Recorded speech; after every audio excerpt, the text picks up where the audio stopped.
Good morning. For those of you who do not know me, my name is Sissy Gray. I am the Executive Director of Institutional Effectiveness at BRTC. I appreciate you taking the time over the next 10 or 15 minutes to review an upcoming grant with me. Black River is not new to grants, but it is not often that we receive a grant that touches almost every faculty member in some way. Where in this particular grant that I'm going to be talking to you about does. Let's see, let me advance the slide here. There we go. I do want to give you kind of a high-level overview of this grant project and what's to come, because it does impact faculty in such a strong way.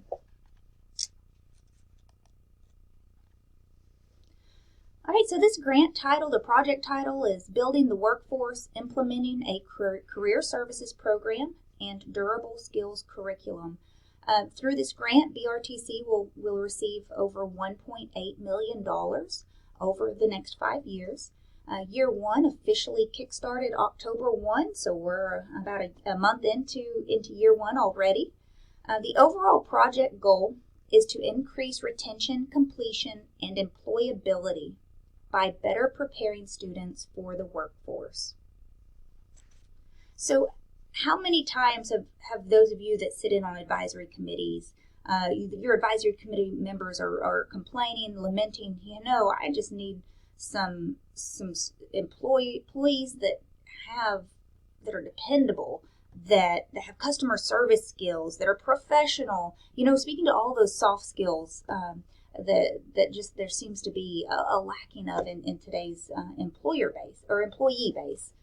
If you don't have advisory committees, most of you have observed this in your own classrooms. So I can't tell you the number of times that I myself, as a faculty member, or have said or have heard other faculty members say, "Goodness, I wish these students were dependable.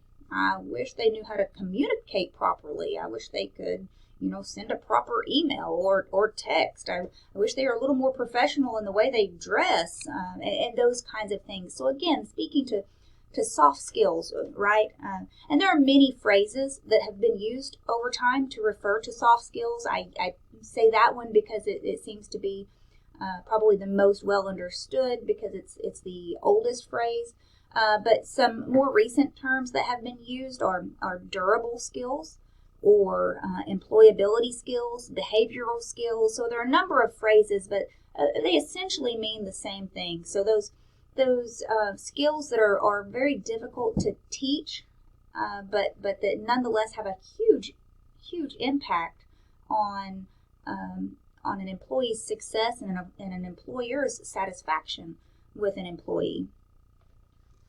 So the overall goal of this project is to increase retention, completion, and employability by better preparing students for the workforce. And we're going to do this through three primary ways.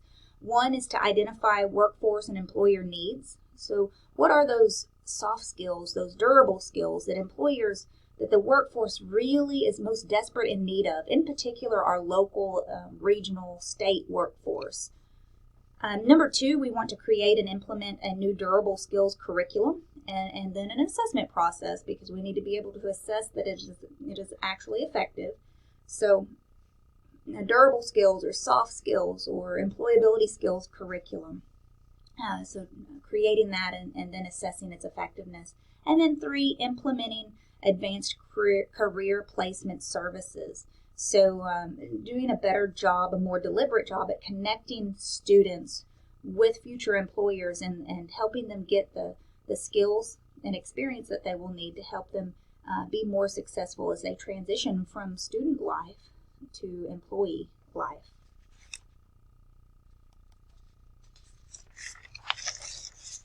All right, so there are 5 main activities in this project as outlined in the grant. I've got the 5 on the screen here. We're actually going to go through each one of these in a little more detail.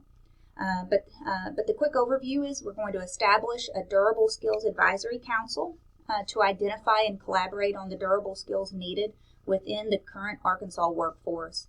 Then we're going to develop and modify curriculum to include these durable skills. And then we're 3, develop a robust career services program. This will include the development of an internship program, and then establishing a re-engagement campaign where we will identify and contact students who have dropped out, who've left BRTC before credential attainment, so before they graduated with a certificate or a degree.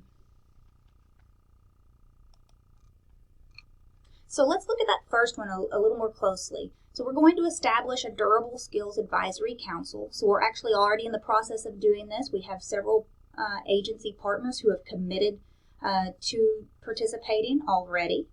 So some of the groups that have been invited to participate include NEA Regional Intermodal Authority, the Economic Development Corporation of Paragould, Arkansas Economic Development Commission, the State Chamber of Commerce, Office of Skills Development, Division of Workforce Services, Department of Ed, Arkansas's Division of Higher Ed, the members of our existing advisory committees for our programs, some of our local business and industry partners and representatives, and then of course you all, BRTC faculty and staff. So the first meeting for this Durable Skills Advisory Council, we hope to have that meeting this semester, probably in December. The council will begin identifying and defining the durable skills most needed within the Arkansas workforce.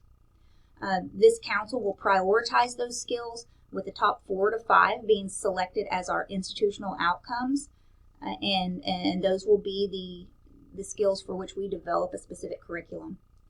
Funding will be available for up to 5 of these agencies listed for a comprehensive, in-depth kind of involvement. So the grant does have some built-in funding to assist some of these partner agencies as they assist us in developing these durable skills and the curriculum that goes along with them. All right, next, develop and modify all programs' curricula to include durable skills or institutional outcomes. So this includes embedding curriculum and then also assessing it. I hope that this does not cause any anxiety because this process is not going to leave each instructor to their own devices to develop a curriculum and embed it without any assistance. That's not the case at all. In fact, through this grant, we will be hiring an instructional designer. This will be a full-time position. We are in the process of advertising for this position at this time. And this individual will be hired to assist with curriculum development. So as far as to the extent that we can create some canned, prepackaged curriculum that can be embedded in courses, that's what this individual is going to focus on. Creating high quality curriculum that can be shared with faculty so that they can put that in their class without having to develop it on their own. This instructional designer will work very, very closely with curriculum champions, so you'll see that in point 2. So there will be approximately 5 faculty or staff who will be selected to assist in this curriculum development process.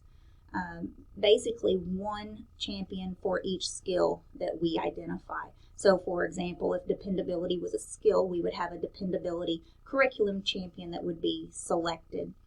These curriculum champions will begin playing a role in this project beginning year 2, so that's fall 2024. And champions will receive a stipend of $1,500 per semester in years 2 through 5. Now I want to point out that this will be a competitive selection process for these curriculum champions. So using my example of dependability, if that was in fact a durable skill that we were going to focus on, we would have a durable or a dependability curriculum champion. And any faculty or staff member that wanted to apply to be the curriculum champion representing dependability would have the opportunity to do so. And then based on the skills and knowledge and experience that those individuals have had in teaching dependability, for example, or in coaching, training through dependability, those things would be taken into consideration as we reviewed the applications and then again selected the individual that we believe is most qualified to represent that particular outcome, that particular skill, and assist in the development of the curriculum for that skill. Now, outside of that, all faculty, both full-time and part-time, will receive stipends, okay, beginning years 2 and going years 2 through 5. All full-time faculty will receive a stipend of $500 per semester, and that stipend will cover things like participating in training, integrating the durable skills curriculum into your courses, assessing curriculum effectiveness, and integrating durable skills into advising during those years 2 through 5. Adjunct will also receive a stipend of $150 per semester in those same years. They will also have to participate in the required training so that they are effectively embedding the curriculum and assessing it in the way that we want and need them to. Now, I do want to point out that these stipends are per instructor, not per course. Okay, so it doesn't matter how many courses you are teaching. Full-time faculty will be eligible for one $500 stipend per semester. Adjuncts will be eligible for one $150 stipend per semester. If you're a full-time faculty member who teaches overloads, you won't be eligible for both. It is an either-or situation. Now, some funding will also be available for professional development as we determine that is needed, but at this point we don't have anything specifically planned. We will just see what needs arise.